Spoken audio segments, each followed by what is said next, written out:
Un mundo convertido en cementerio. ¡Que arda! ¡Que arda! Un estado que domina con el miedo. ¡Que arda! ¡Que arda! Una ciudad sumergida en un infierno.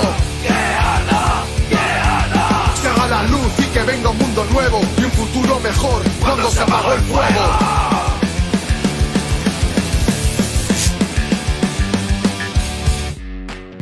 Vanguardia Obrera. Opinión y análisis político.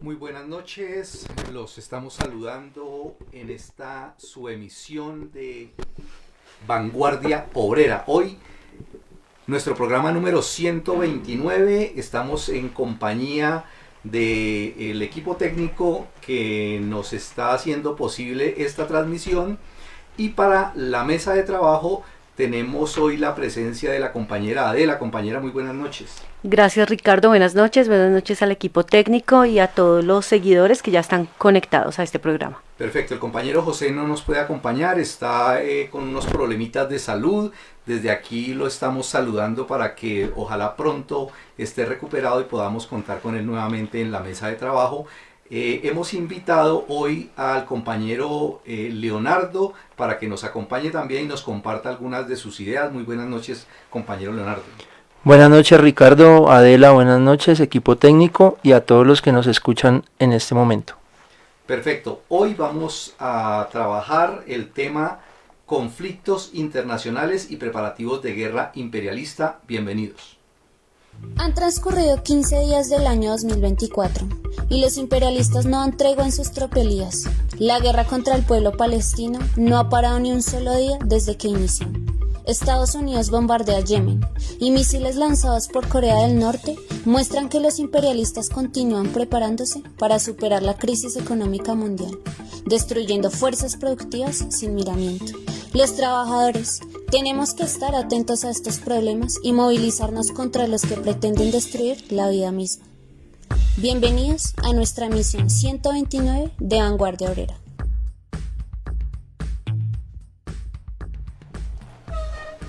Bueno, vamos a entrar en materia aquí sobre estos temas. Los estamos invitando para que compartan el link, para que se vinculen, para que participen con sus comentarios, con sus preguntas y todo lo que podamos contribuir aquí con el equipo en la mesa lo vamos a estar trabajando con ustedes. Este tema que vamos a hablar hoy sobre conflictos internacionales y la guerra imperialista tiene mucho que ver con la situación general de crisis, esa crisis profunda de este sistema capitalista que cada vez más se hunde como en una arena movediza, cosa que hace menos posible que encuentre una solución. Esa situación del imperialismo, esa situación de crisis donde no se encuentra una salida fácil, tiene un riesgo muy terrible, y es el riesgo de que se desate una tercera guerra mundial. Y es un riesgo enorme, aun cuando algunos pues consideran que no la ven como una posibilidad, pero es precisamente una posibilidad porque es una de las opciones que tienen los capitalistas para buscar salir de ese atolladero. Es decir, hacer una nueva redistribución precedida de la destrucción de gran parte de las fuerzas productivas. Eso es lo que hacen ellos con las guerras, precisamente para encontrarle una solución a su crisis, y por tanto la situación bélica pues ha crecido y se ve como una de esas posibilidades. En varias partes del mundo, si no en todas partes, creo yo, los capitalistas desde sus estados y con sus fuerzas armadas se alistan para esa posibilidad, pues de presentarse será como una poderosa fuerza de atracción que los arrastrará a todos para poner su cuota de muertos. Y mucho más cuando todos sabemos que una posible tercera guerra mundial podría incluso destruir toda la vida en el planeta.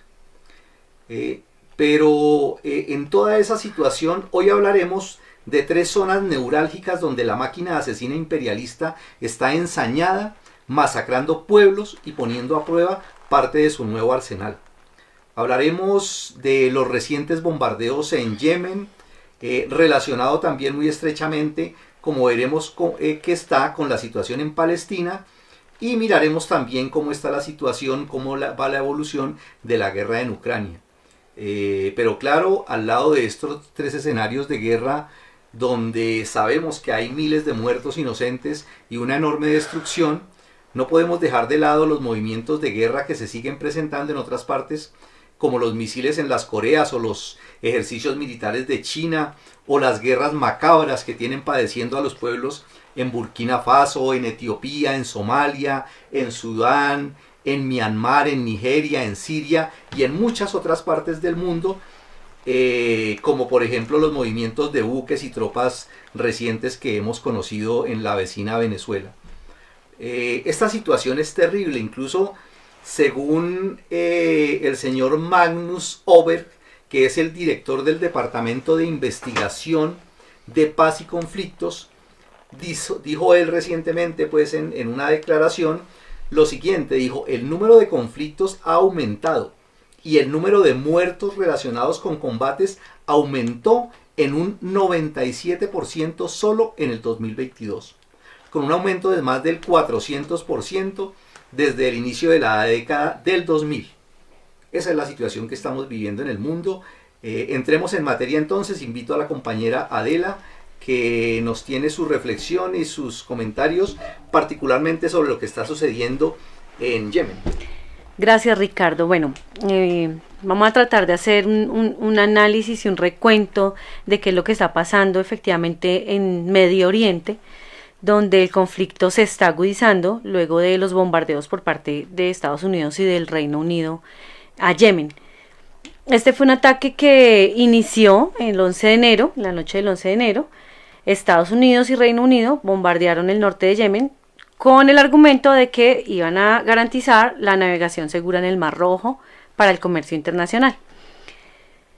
Luego, en la noche del 12 de enero, los estadounidenses volvieron a atacar Yemen. Esta vez, pues, bombardearon una base aérea allí que no operaba desde hace mucho tiempo.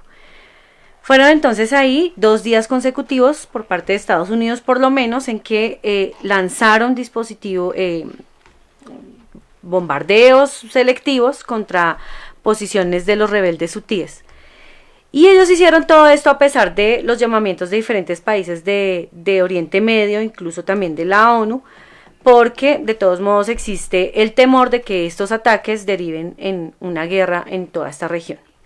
Entonces, hay que decir que el primer ataque en la madrugada del 11 de enero, ellos estaban buscando, según el Comando Central de Estados Unidos, pues atacar como tal bases y municiones y básicamente a los rebeldes hutíes. Entonces, ¿qué es lo que pasa aquí? ¿Cuál es la justificación de ese ataque por parte de estas dos potencias? ¿Qué intereses se mueven allí? Lo primero que quiero hacer es contextualizar brevemente acerca de quiénes son los hutíes. Ellos son un grupo armado que existe en Yemen, son musulmanes chiitas de ese país, y fue un grupo que se formó en la década de 1990 para combatir lo que consideraban ellos la corrupción del entonces presidente en esa época, Ali Abdallah Saleh, se llamaba el presidente. El nombre de este movimiento viene de su fundador, Hussein al-Houthi, y también se llaman a sí mismos Ansarullah o partidarios de Dios. De esa manera, lo digo así, digo este otro nombre, pues, o esta otra manera en que lo pueden encontrar, Ansarullah, porque si ustedes que son muy inquietos leen sobre este tema, lo van a encontrar así en varios medios y noticias que consulten al respecto. Ellos, el movimiento de los hutíes, se declaran parte del eje de resistencia, que está liderado por Irán contra Israel, contra Estados Unidos, y dicen ellos que contra Occidente en general. Y de ese eje de resistencia también hace parte Hamas y el Hezbollah. Entonces se dice que los hutíes buscan desde 2015 hacerse con el control de Yemen, y aquí es preciso también anotar algo muy importante, y es que Yemen es un país que está justo a las puertas del Mar Rojo, y pues eso es un paso bien importante allí para el comercio internacional. Entonces los hutíes han lanzado misiles y drones contra barcos cargueros que atraviesan el canal de Suez con destino a Occidente, desde Oriente, y pues también de viceversa, pues de un lado a otro también. Esos ataques han forzado por lo menos a muchas empresas, grandes empresas, entre ellas la petrolera British Petroleum, a usar otras rutas comerciales que son para ellos mucho más largas, pero pues que se hacen necesarias para proteger principalmente sus barcos y sus mercancías. En efecto, entonces, este grupo controla un paso comercial muy importante en Oriente Medio, pero además este asunto de que ellos se declaren el eje de resistencia explica también en cierta manera el hecho de que los hutíes estén atacando barcos con destino a Israel en el Golfo. Y es que efectivamente los hutíes apoyan a Hamás, en particular desde los sucesos del 7 de octubre.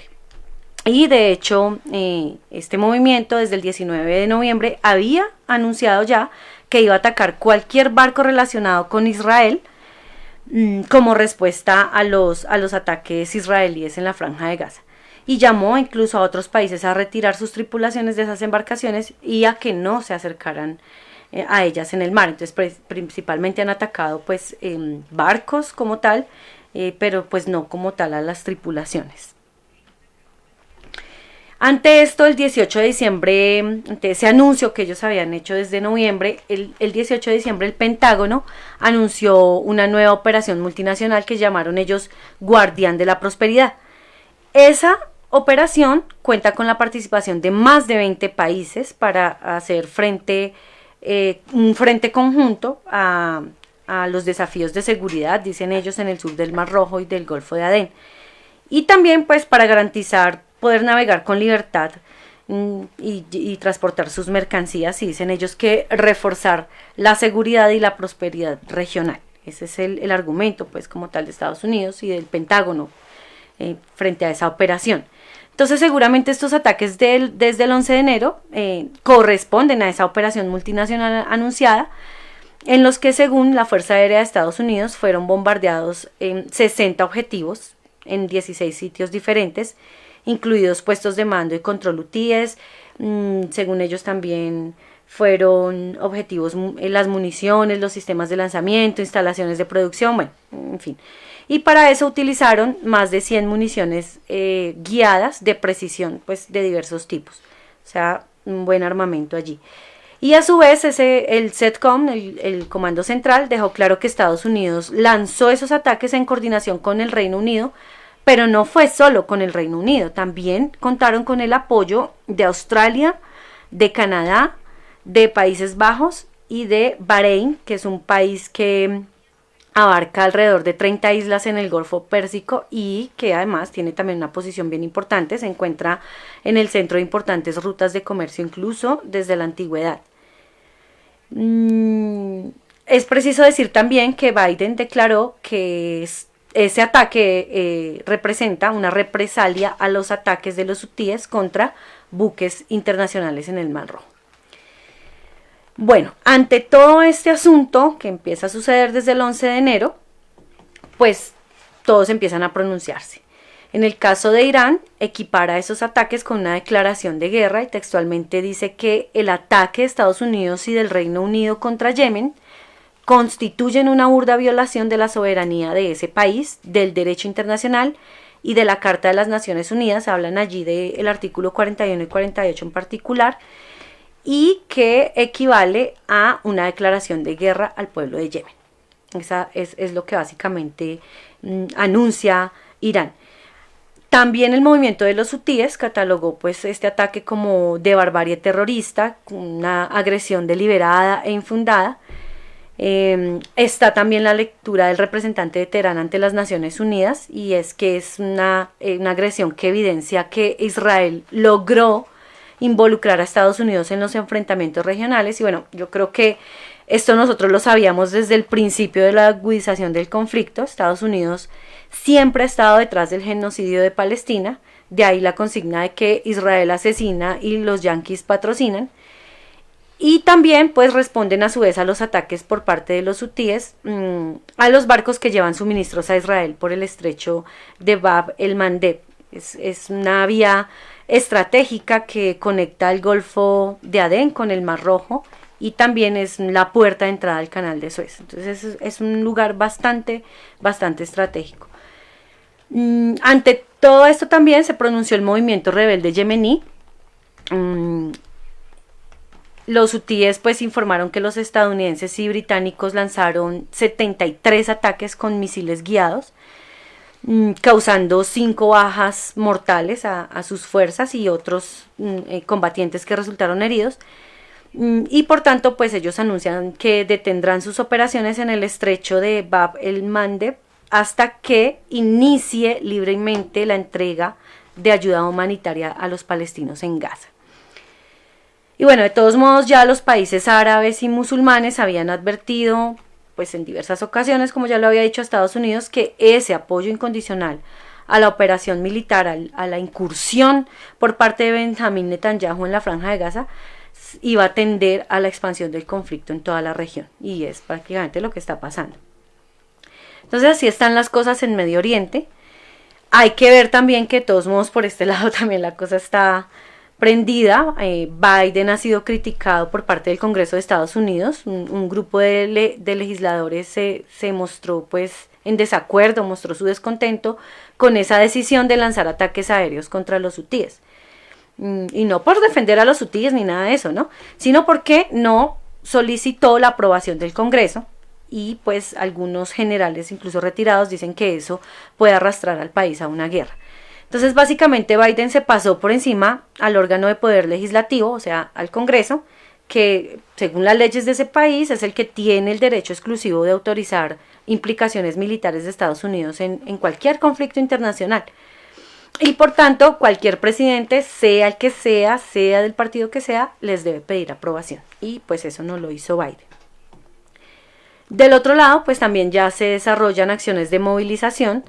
En Yemen en particular, miles de ciudadanos se están movilizando, rechazando obviamente los ataques militares perpetrados por los gobiernos de Estados Unidos y de Reino Unido, en una jugada que de todos modos es una jugada geoestratégica de dominación y de expansión, y en contra también pues de las acciones de bloqueo de Yemen contra la política de exterminio hacia Gaza. Entonces es evidente una expansión del conflicto. Los hutíes de hecho ya consideran las instalaciones militares estadounidenses en la región como un objetivo legítimo, y en el discurso del secretario general del Hezbollah se anunció que van a seguir los ataques continuamente contra barcos israelíes y contra barcos que se dirijan a ese país. Anuncian que se va a ver perjudicada la seguridad en la navegación marítima del Mar Rojo, que eso se va a convertir en un campo de batalla en tanto los ataques por parte de estos países y sus aliados continúen. Entonces anuncian también que la respuesta yemenita es decidida por los yemenitas, eso en una crítica a Biden ante las amenazas y los mensajes hacia Irán. Dicen ellos que no, que son los yemenitas quienes han decidido su actuación. Y bueno, básicamente pues plantean una respuesta muy firme respecto a esos ataques desde el 11 de enero. También se ha pronunciado el general de la brigada Salam Hafaf, miembro del Comité de Defensa y Seguridad de Yemen. Dice que los ataques de los estadounidenses, británicos y de los sionistas contra Yemen no van a distraerlos a ellos de la defensa de Gaza. Textualmente dice: no importa lo que nos cueste, no abandonaremos Gaza, que se encienda la gran guerra porque somos su pueblo y sus hombres. Está también la declaración de Mohammad Ali al-Houthi, es el jefe del Comité Revolucionario en Yemen, quien hizo un discurso también en esa multitudinaria marcha en Saná y dio la bienvenida a la confrontación directa con los estadounidenses, a quienes ellos consideran pues el enemigo de los pueblos, consideran un país terrorista, mucho el gran Satán. y le dicen que mejor se regrese a su país a trabajar contra el racismo que hay hacia los afroamericanos y que no proteja más barcos israelíes. Básicamente pues dejando claro que su postura es apoyar a los palestinos y pues a todo lo que está sucediendo en Gaza. Y a esos pronunciamientos se suman el dirigente del movimiento de resistencia palestina Hamas en Líbano, se suma la Yihad Islámica en Palestina, el Frente Popular para la Liberación en Palestina, el movimiento Al-Mujahidin palestino. Bueno, en definitiva, la respuesta es de guerra, y dicen ellos con operaciones mayores a las que efectúen los Estados Unidos y sus aliados. Finalmente, pues hay que decir también que luego de esos ataques, el mismo New York Times informó que más del 70% del armamento de los hutíes quedó intacto, y que a Estados Unidos le está resultando bien difícil detectar y destruir los objetivos de estos rebeldes, porque ellos tienen plataformas móviles y pueden mover sus armamentos, trasladarlos y ocultarse con facilidad. Entonces eso le está dificultando pues esa identificación al ejército de Estados Unidos, y están trabajando pues intensamente para identificar las ubicaciones de las armas de los hutíes y también otros objetivos que vayan a utilizar a futuro. Y por supuesto pues Estados Unidos y sus aliados se preparan para enfrentarse a un ataque hutí luego de esos bombardeos. Entonces, como ven, compas, es un polvorín así como muy resumido el asunto, porque bueno, Yemen también tiene un asunto allí interno que no podemos ahorita detenernos a analizar, pero básicamente lo que sí hay que comprender aquí es que hay un polvorín a punto de estallar, y al parecer ese estallido se encuentra en este momento concentrado en Medio Oriente. Pero de todos modos, para donde volteemos a mirar, de conjunto el mundo está a reventar. Es inminente y sigue siendo inminente una tercera guerra mundial imperialista, pero también es bien cierto que los pueblos, que los desposeídos, que los proletarios en todo el mundo se están rebelando.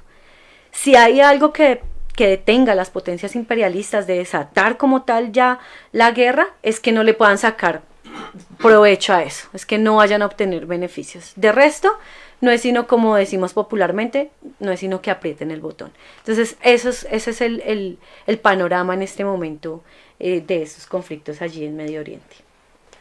Perfecto, compañera Adela, muchas gracias por esa ilustración de lo que está sucediendo allí en Yemen, que efectivamente tiene pues una relación directa, como lo planteaba la compañera, con lo que está sucediendo en Palestina, y toda esa zona pues que es de gran conflicto.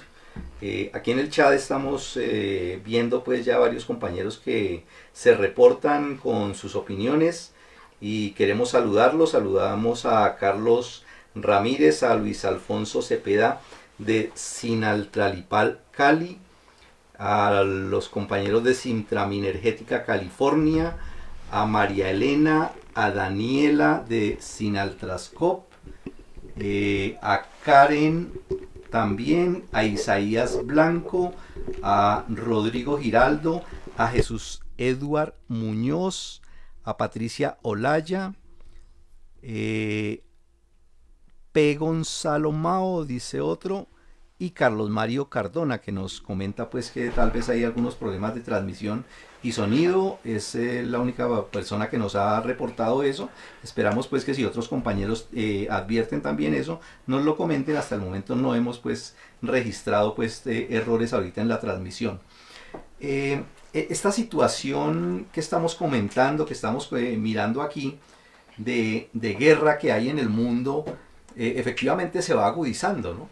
Se va agudizando, y el otro aspecto que se va viendo es que donde estallan generalmente no son por periodo corto, no son de solución rápida, sino que se van extendiendo en el tiempo, van creciendo, y eso vuelve pues ese polvorín pues más peligroso, ¿no?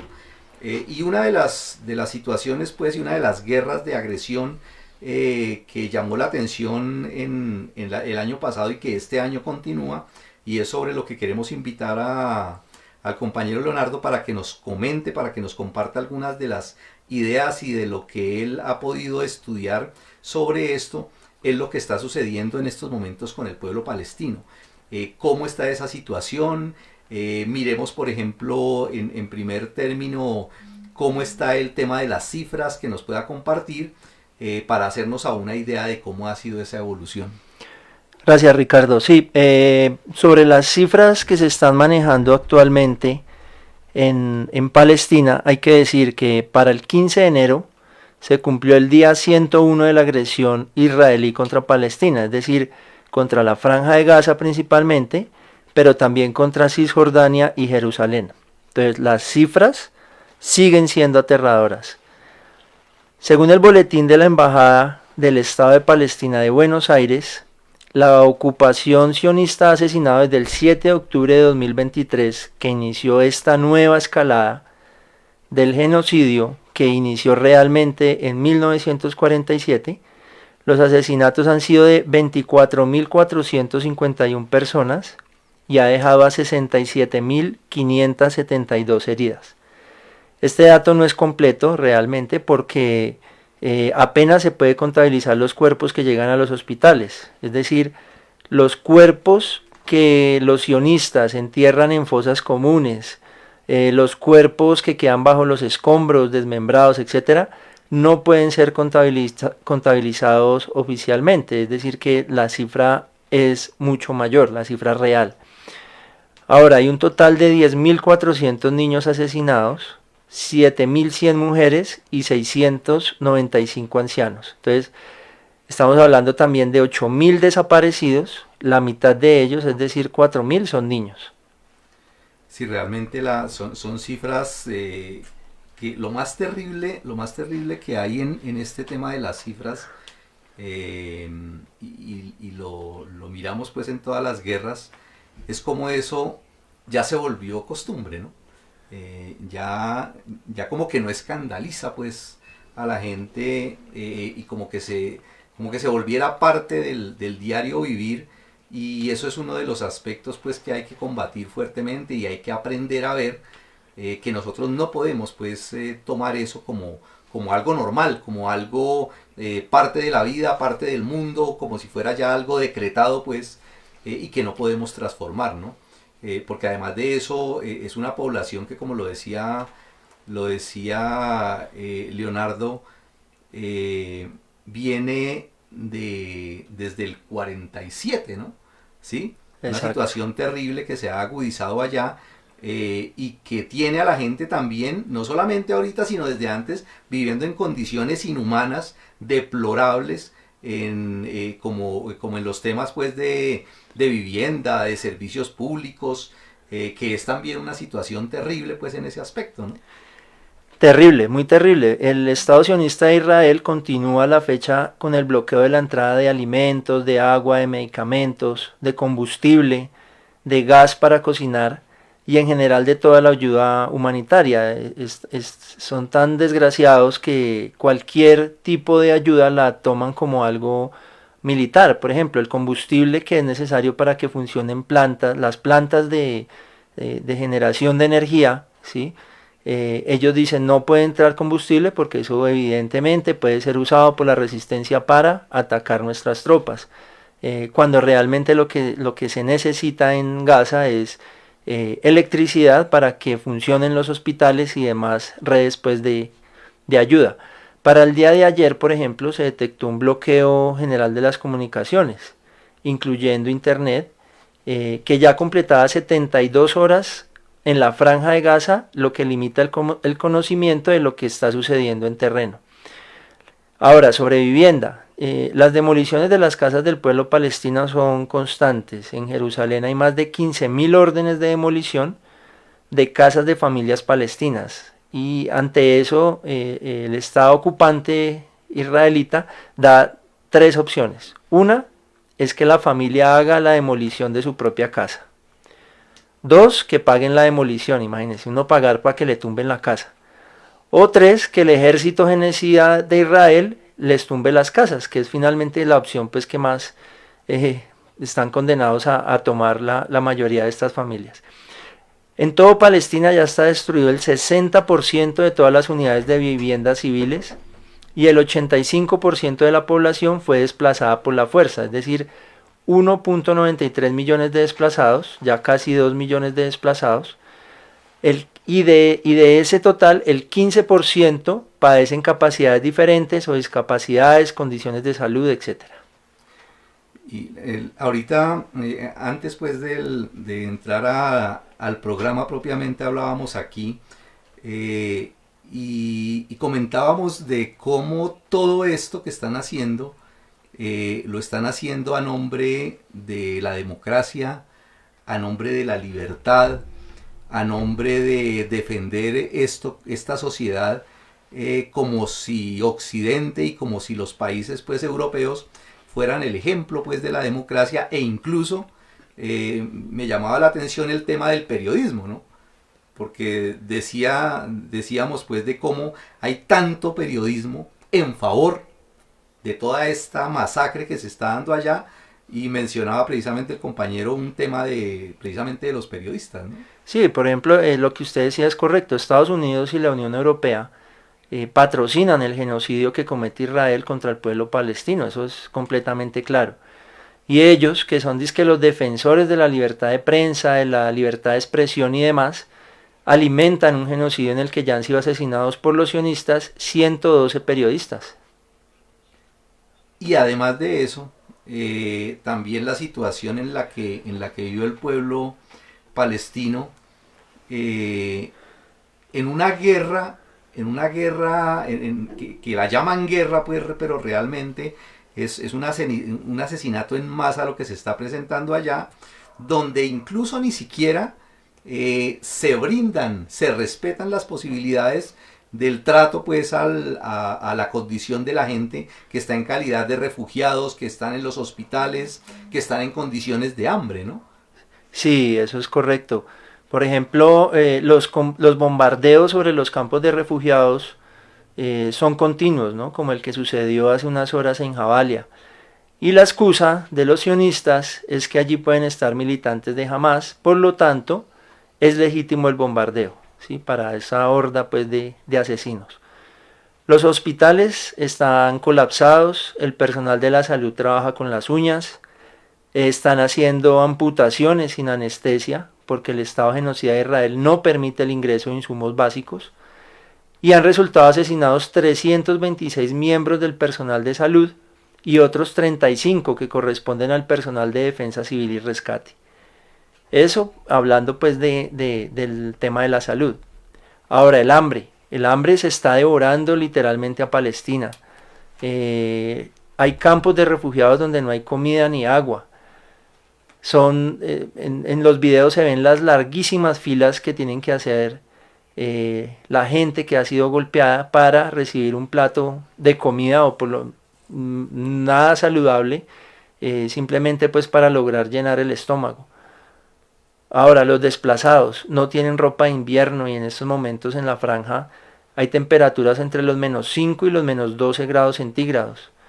Es decir, por donde se le mire es un crimen lo que están cometiendo los imperialistas yanquis y europeos al patrocinar ese genocidio que comete Israel en Palestina. Que además de eso, no es solamente contra el pueblo palestino, ¿no? ¿Sí? Al final de cuentas se llevan a pueblos por donde sea. Y si necesitan pues irse contra lo que llaman su propio pueblo, también lo hacen, ¿no? Algo tiene que ver con eso también, esa tal directiva Hannibal, ¿no? Sí, eso ya es algo que es evidente y no pudieron esconder más los sionistas. En los hechos del 7 de octubre del año pasado, en el que la resistencia palestina golpeó objetivos militares sionistas dentro de Israel y donde también secuestró a algunos civiles, hay que decirlo, se pudo ver cómo los altos mandos militares sionistas ejecutaron la directiva Hannibal. ¿Esa directiva qué es? ¿O qué dice? Dice que las fuerzas de Israel están autorizadas para disparar contra sus propios militares y civiles para que no sean capturados por las fuerzas rebeldes y de resistencia palestina. Esa es una política de Estado, una política de guerra o criminal del Estado de Israel en contra de su propio pueblo. Ya está suficientemente documentado que los daños que sufrieron los vehículos, las casas, todos los bienes pues, del pueblo de Israel en ese día fueron ocasionados principalmente por los helicópteros y la infantería del ejército sionista, ejército que usó artillería pesada contra sus propios conciudadanos.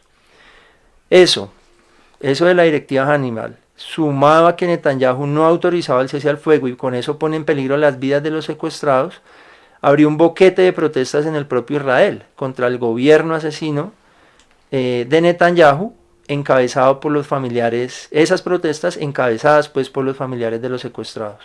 Un tema que quisiera yo que conocer la opinión del compañero es esa discusión que hay o esas opiniones que hay en torno a la guerra. Se propaga pues mucho la idea de que lo que allí hay es una guerra, otros dicen que no es una guerra, que es un genocidio, algunos incluso dentro de los sectores revolucionarios hablan de que allí se está presentando es una guerra popular.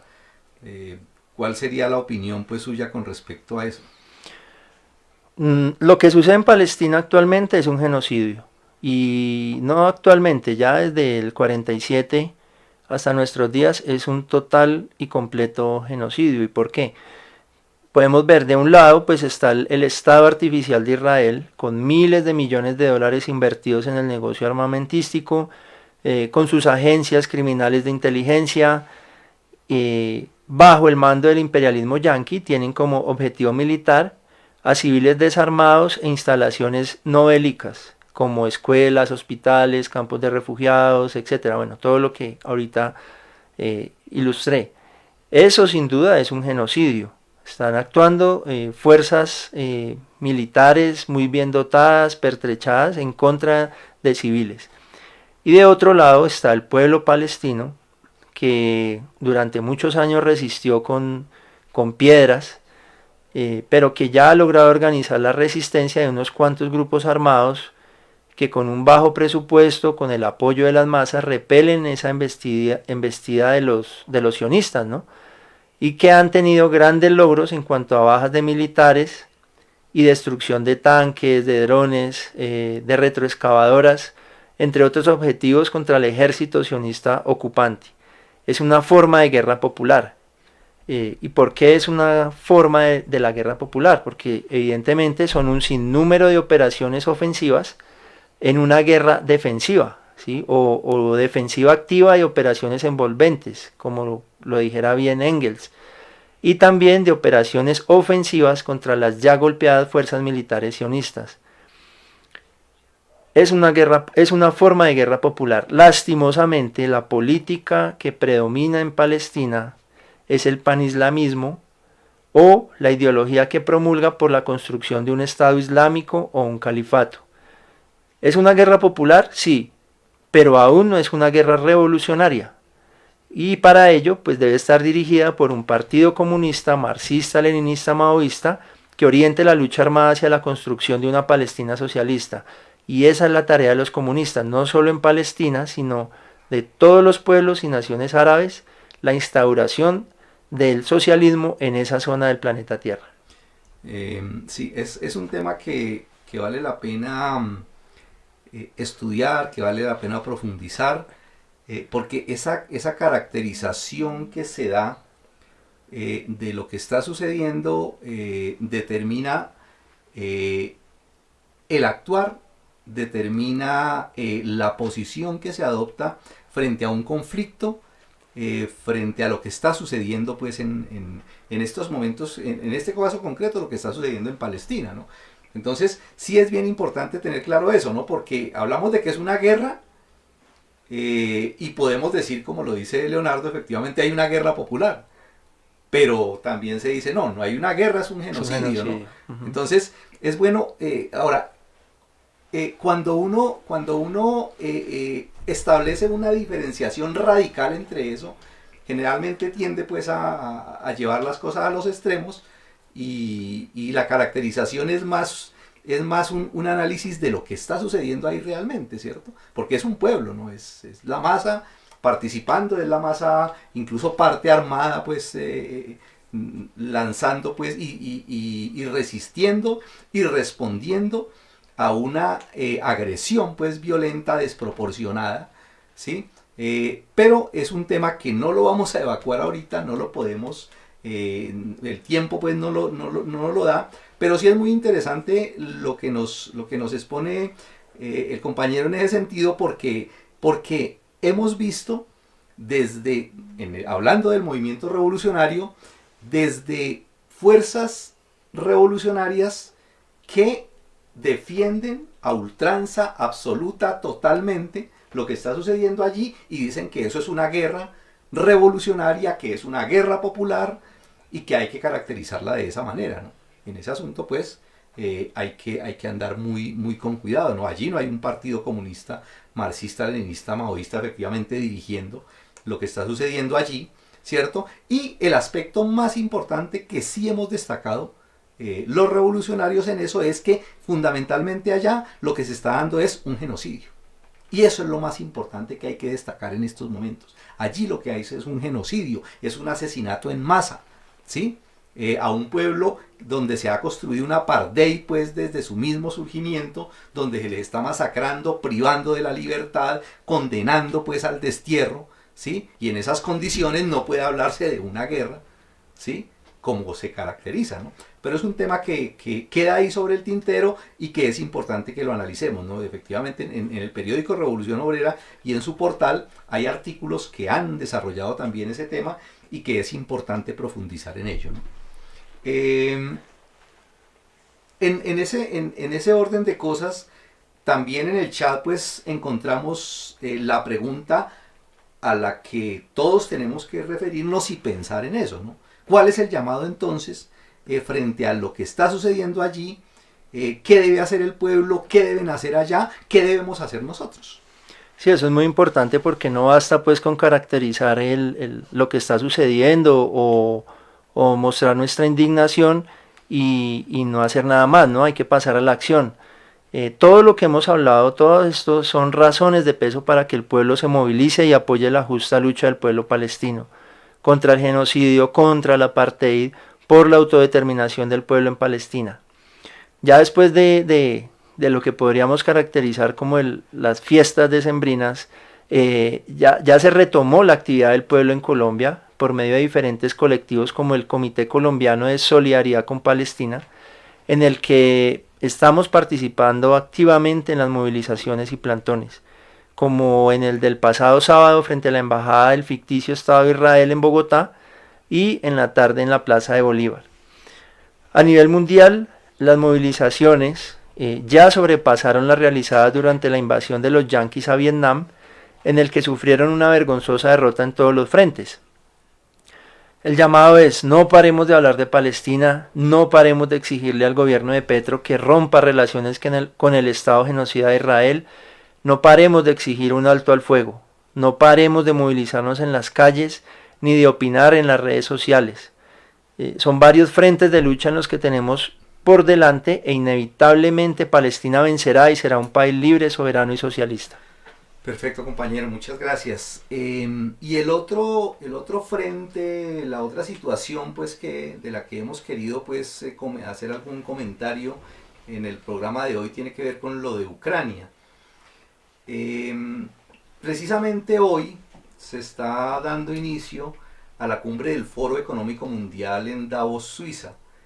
Y uno de los puntos importantes del que van a hablar allá en esta semana tiene que ver con la guerra en Ucrania, que comenzó lo que se ha considerado como esa guerra pues de ahorita, porque es un conflicto y que viene de años atrás, pero la de ahorita comenzó el 24 de febrero del año pasado, así que vamos ya casi para un año desde que las tropas comandadas por Putin invadieron Ucrania con el propósito de frenar el plan expansionista de los imperialistas encabezados por Estados Unidos, quienes lo que pretendían era ganarse rápidamente a Ucrania como uno de sus más codiciados aliados, precisamente en una de las fronteras claves del territorio ruso. Es decir, metiéndosele al patio trasero de los rusos para enclavar allá, a través de anexionar Ucrania a los países de la ONU, Y eso lo que trajo como consecuencia fue una reacción de Rusia que lanzó esa invasión con el interés de frenar rápidamente a sus enemigos de Occidente. Pero hoy, casi un año después, lo que se vislumbra en Ucrania es una guerra donde los contendientes no tienen en sus planes inmediatos ceder ante sus adversarios. Es todo lo contrario. De parte y parte el presupuesto para la guerra sigue creciendo y los ataques son diarios y en varias partes del territorio ucraniano. Si miramos las cifras de lo que se conoce, se habla, por ejemplo, de que los informes sobre muertos y la destrucción, al mirarlos y al consultarlos nos encontramos con que son diferentes dependiendo de las fuentes donde uno las consulte, ¿no? Igual sucede con las versiones sobre quiénes son los vencedores y quiénes son los vencidos parciales, ¿no? Una cosa es consultar a los medios informativos de Occidente, a todas las cadenas de prensa que hay, otra cosa es ir a las fuentes pues también y a las cadenas de noticias que son manejadas, financiadas incluso por los rusos, ¿no? Pero lo que sí es común a todos ellos, a todas esas informaciones, y que es lo más importante de todo esto, es que sean unas u otras fuentes, el hecho es que los muertos se cuentan por decenas de miles en los dos bandos. Es decir, la situación que se está viviendo allá es terrible. Ayer, por ejemplo, ayer lunes 15 de enero, se reportaron, según uno de esos informes, más de 1000 bajas del ejército ruso. Eso lo dijo la cadena de noticias BBC de Londres hoy en la mañana. Naciones Unidas, que es otra fuente de cifras, informa que ha verificado 18.955 víctimas civiles. Ojo, civiles. De ellas, 7.199 muertos y 11.756 heridos. Por su parte, el gobierno de Ucrania, por intermedio del propio presidente Zelensky, informó recientemente que en sus tropas, en las tropas pues ucranianas, han muerto cerca de 13.000 soldados y dicen, según las cifras de ellos, que han dado de baja a más de 140.000 soldados rusos. Es decir, son cifras de gran magnitud. La guerra se ha ensañado. Además de eso, que es otra cosa terrible, se ha ensañado sobre algunas regiones claves como el Donetsk y Lugansk, que han sido zonas pues de conflicto y zonas que se han peleado pues a muerte por el control, y allí solamente en esas dos ciudades se reportan más de 4.000 muertos y más de 6.000 heridos. Además de eso, también en la capital, Kiev, donde se dice la ONU, que han muerto más de 3.000 civiles y hay cerca de 6.000 heridos, ¿no? La otra fuente, que también es diciente en este asunto, es lo que dice el Pentágono en Estados Unidos. Ellos dicen lo siguiente, dicen que son más de 100.000 los soldados rusos muertos. Y según los estimativos del Pentágono, dicen que las fuerzas ucranianas, en las fuerzas ucranianas esas bajas probablemente sean una cifra similar. Es decir, en Estados Unidos están equiparando, ¿no? Démonos cuenta pues cómo la diferencia, ¿no? El gobierno de Zelensky dice una cosa, atribuyendo efectivamente, diciendo que le han matado 140.000 soldados rusos. Sin embargo, desde el Pentágono dicen, hay que reconocer que en Ucrania también los muertos están por encima de los 100.000. Sin embargo, a pesar de esas cifras y de todo lo que hay detrás de eso, porque pues con toda seguridad que estas cifras están por debajo de la realidad, sin embargo, lo que dijeron hoy en Davos, por ejemplo, la presidenta de la Comisión Europea, la señora Ursula von der Leyen, sentenció lo siguiente, dijo: Ucrania puede ganar esta guerra, pero debemos seguir fortaleciendo su defensa. Los ucranianos necesitan financiación predecible a lo largo de todo el 2024 y más allá. El secretario de Estado de los Yankees, Anthony Blinken, también allá, que está en la reunión de Davos, se comprometió con el gobierno, desde el gobierno pues, de los Estados Unidos, a continuar la financiación de la guerra para derrotar a los rusos en Ucrania. Es decir, el compromiso pues, de ellos y la perspectiva de ellos no es para nada pues, hacia encontrar solución pacífica, hacia llegar a acuerdos. No, en estos momentos es terrible pues porque la perspectiva es a que eso se intensifique, a que se extienda pues en el tiempo y a que en últimas pues los muertos los siga colocando el pueblo, pues, porque no es solamente el tema ahorita, no es solamente de los muertos de ejércitos en confrontación, sino son los bombardeos pues indiscriminados que se están presentando con drones y con toda la nueva tecnología que están metiéndole a eso, y donde la destrucción es terrible. Es decir, las imágenes que se pueden consultar en internet de lo que está sucediendo allá es dramático para la población,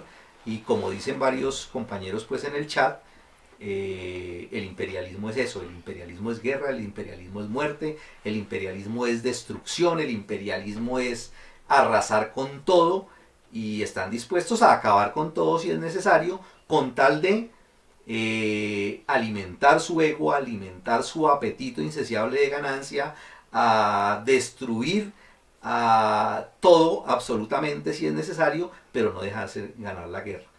Y en este caso pues sabemos efectivamente que hay otros aspectos que entran también a jugar, ¿no? Y son los riesgos pues que están como pendiendo de un hilo, de que entren en confrontación más abierta otras fuerzas, pues, el caso de los chinos, el caso de Japón, que hablábamos pues recientemente de cómo se ha estado armando, el caso de las Coreas, ¿sí? Más abiertamente, y eso puede escalar pues a una situación mucho más dramática, ¿no?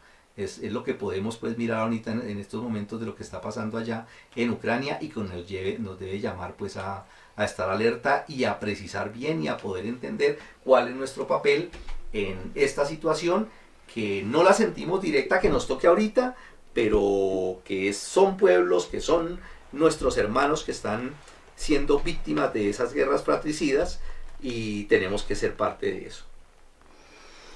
Sí, Ricardo, tienes razón. Me parece que explicar no solamente las contradicciones interburguesas, sino todas las contradicciones que se están agudizando en este momento, es parte también de responder a eso, ¿no? No se trata simplemente de ir a echar tiros por echar tiros, se trata de ir a echarlos conscientemente, y la gente sí necesita elevar su nivel de conciencia.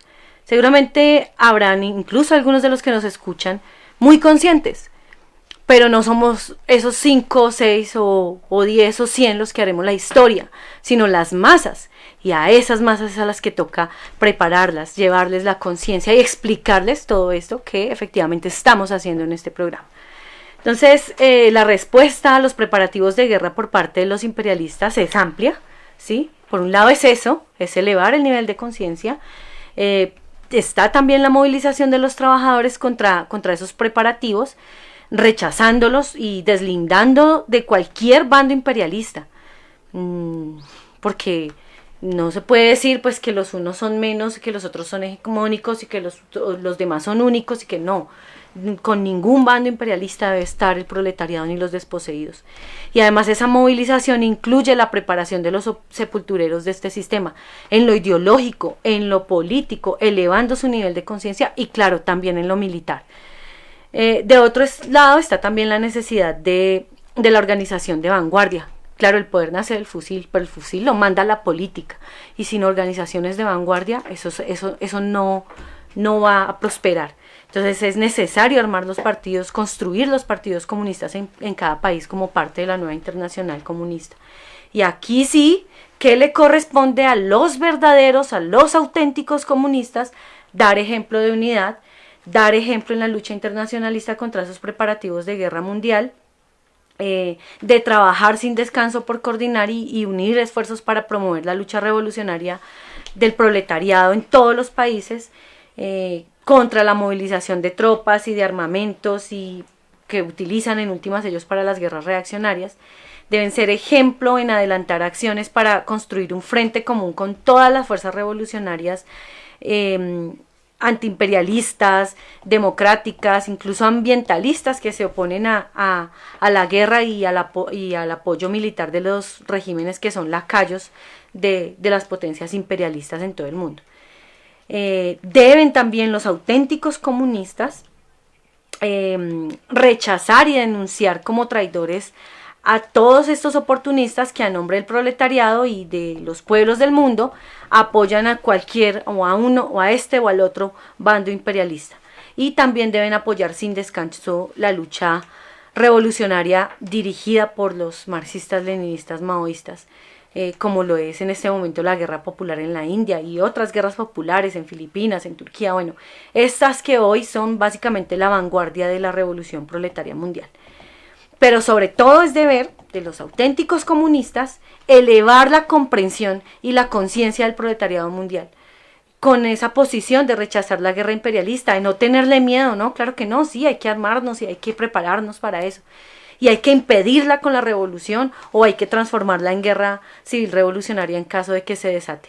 Y una guerra civil revolucionaria contra los opresores y contra los explotadores, porque efectivamente la revolución proletaria mundial es la única fuerza social y política que nos puede salvar de este atolladero en que nos tienen los imperialistas. Eso es posible porque la revolución socialista del proletariado y porque el movimiento revolucionario antiimperialista representan una fuerza viva, una fuerza trabajadora, una fuerza que es capaz de transformar la sociedad y la naturaleza, y es también una fuerza que ya no aguanta más el yugo y el parasitismo de los imperialistas y que se revela en todos los países como lo estamos viviendo ahora contra el sistema imperialista y también expresa esa profunda rebelión de las fuerzas productivas de la sociedad ya desarrolladas al máximo contra las relaciones sociales de explotación que se mantienen y que ya no se corresponden con ese desarrollo de las fuerzas productivas y que en últimas están impidiendo su desarrollo. Entonces, compañeros, compañeras, organización, movilización, lucha, solidaridad internacionalista en todas las actividades que nos propongamos, a reactivar ese comité de apoyo a la guerra popular en la India, a atender las convocatorias del Comité Colombiano en solidaridad con Palestina, a educarnos. Hay también un ciclo de conferencias internacionales sobre el despertar de los pueblos oprimidos frente a la Tercera Guerra Mundial. Son 3 charlas sobre la constituyente chilena, un balance de las protestas en Perú y sobre la Tercera Guerra Mundial. Algunos de los compañeros a nivel internacional están promoviéndolas. Estaremos también haciendo algo de propaganda desde nuestras redes para que nos conectemos a esas charlas y bueno, estaremos encontrándonos próximamente. Muchas gracias. Claro que sí. La invitación entonces es para que estén pendientes, estén atentos de las distintas actividades que ya se empiezan a programar. Hay convocatorias tanto de presenciales pues en algunos puntos, como también algunos eventos en las redes que se están promocionando y es importante participar en ellos. A todos ustedes, gracias por su participación, por acompañarnos, por estar ahí pendientes. Compartan por favor la transmisión, denla a conocer a otros compañeros, démosle mucha publicidad. Como les comentábamos en el programa anterior, estamos preparando algunas modificaciones en el formato del programa que estamos desarrollando. Estamos en eso, pronto, ya muy pronto estarán ustedes viendo los cambios que esperamos sean para mejorar. Estamos en ese proceso para que cada vez sea mejor la realización del programa, para que conquistemos más audiencia, para que desarrollemos muchos más temas de los que ustedes con seguridad nos estarán enviando, solicitando, y procuraremos darles mucha más participación a todos ustedes. Un saludo especial al compañero José, que esperamos esté recuperando, que lo tengamos pronto, a todo el equipo técnico que has hecho posible esta transmisión, y los esperamos en nuestra próxima emisión de su programa Vanguardia Obrera. Muchas gracias, Leonardo, por su asistencia. A ustedes por su invitación. Hasta luego. Muchas gracias, compañera Adela. Gracias compañeros, gracias al equipo técnico y a todos nuestros seguidores. Una buena noche.